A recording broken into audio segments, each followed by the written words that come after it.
Hello, and welcome to Cannabliss the Podcast. I'm your host, Dr. Tori Rerick.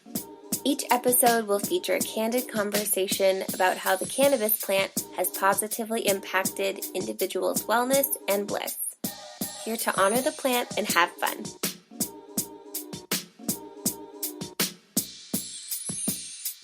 Hello, and nice to meet you. I'm Tori Rerick, pharmacist turned mindset maven. I'm also a cannabis advocate. Connection is my calling, and cannabis has been an enhancement in my ability to connect. So today I'm sharing my own Cannabliss journey with you, so you'll become familiar with the format of the show and me, your host, and you'll just hear stories that you haven't heard before. That's what podcasts are all about. So this plant has been a major part of my healing and spiritual journey. I've refrained from speaking about my support of and use of the plant, mostly because of my profession. But as I've transitioned from working directly in the pharmaceutical industry and more within my own integrity and in terms of coaching and now coming into the cannabis industry, I'm so for the healing properties, and my belief in it outshines my fear. So here we are. I don't recommend that every person use cannabis for any reason, but my personal experience has been deeper connection to myself and relief of my anxiety. I created the podcast to just have candid, open, honest, normalized conversation about cannabis, get the scaries out, get the awkwardness out, because I'm still learning. I'm just bringing the connection and the enthusiasm. That's what I'm good at. And so bear with me if this solo episode is painful. What I plan to do is have guests who are in the industry speak about how the plant has called them and enhanced their own lives.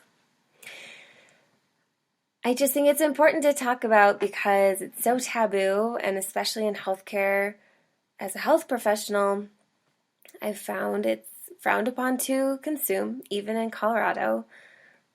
Drug tests are discriminatory, and as health professionals, we don't open up the conversation with our patients because we're uncomfortable that we don't have the knowledge base, and then patients aren't always forthcoming with their use because they're fearful of judgment.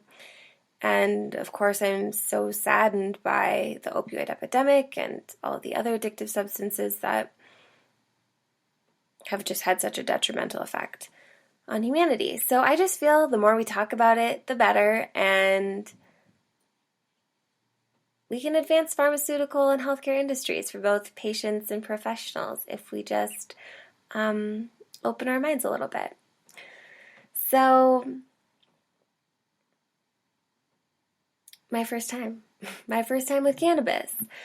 I tried it as a teenager. A group got together, smoked it, and I immediately felt paranoid. So I didn't try it again. That was that. I didn't touch it for years. I just couldn't really get over the anxiety and the paranoia. I wasn't upset that other people used it, but I just knew it wasn't for me. And so fast forward to now, I've done so much mindfulness work and continued to stay open in heart and mind. And so I work at a CBD store. I left the pharmaceutical industry and now I work at a CBD store. And so the more I work with the plant and understand it, I do see it as medicine. And that's my personal opinion. So I consider my full spectrum CBD use to be medicinal for my anxiety and mood and general wellness. And I consider my THC use to be recreational and experimental, sometimes healing, but mostly the former. And my experience with cannabis has deepened my level of self-awareness. Now, whether my mind is in a good place or a negative place dictates the response and reaction I have to cannabis. So, as always, be mindful. We're always under the influence of our thoughts. But I am, in turn, becoming more and more mindful about my cannabis use. And I just think, again, the more education we have around it, education before egos. So yeah, being mindful about cannabis use is so important. And making sure, just like pharmaceuticals, that we're not using it to numb or to buffer, but we're using it to expand and to open. So I thought it would be fun to share like an edible story, because I feel like everyone has one. It's not that crazy, and I'm going to keep it sort of anonymous, so tell me if it sucks, but it was my first time taking edibles, and they were made like homemade capsules, and so we didn't know the milligrams, and so I was with my friend. We were going to be in nature for the day up in the mountains in Colorado here, and she had an older guest in town. I don't know how to keep this anonymous enough. Yeah, like a family member who was not doing the edibles, like was not aware that we were doing them. And there just came this moment in the car, when it hits you, and we were both passengers, and my friend and I locked eyes and just had this moment of like, oh shit, it's happening. And especially for me to like not have done them before and been in that situation with a respectable family member. So it was all was well. We had a great time, as you can imagine, but we were just in our own little world for a minute, and I'll never forget it. So actually, there's another story I should tell you, because some of my followers have heard the story before. The time that Interstellar, I found God watching Interstellar, basically. The catalyst, the missing ingredient, the omission from that story was my use of cannabis at the time. And so I think that heavily played a role in the connection between watching Interstellar and finding God. My husband and I talk about this, and it's just so funny because it's, I don't think, really a movie that's spiritual. Well, it was for me, so hey, your reality is what you create. But he found science in it. And so, again, cannabis, opening the mind. And I just remember having that experience of hearing like a voice that was not on the movie, just a knowing, and it saying, follow me. If you follow me, okay, I was higher than I wanted to be. So I thought to myself, if I survive this, I will walk a spiritual path, basically. And the most spiritual thing I knew to do at that time was dive into Christianity. It was my upbringing. So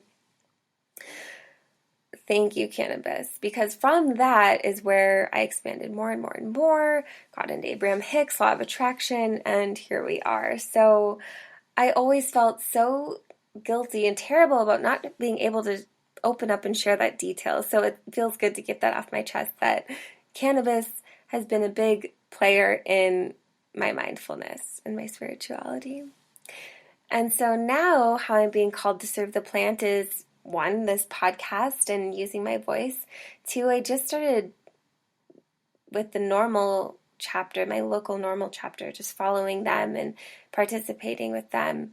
And so that feels really good to step up into advocacy. But I also work in the cannabis industry. I work for Moon Mother Hemp. It's a CBD boutique in Boulder, Colorado. We have our own line of products made from the highest quality, certified USDA organic, ethically and responsibly sourced hemp. Pretty much my whole family uses it. Even the dog uses CBD. She has anxiety too. So this episode's probably going to be shorter than most because it's just me, and I don't know how I'm going to swing it yet.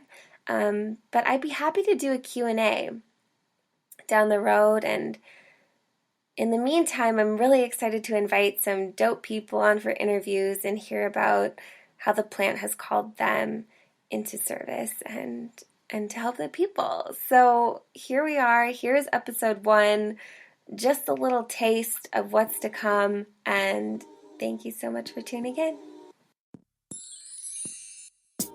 Thank you so much for tuning in to Cannabliss the Podcast. Don't forget to subscribe and give a 5-star rating.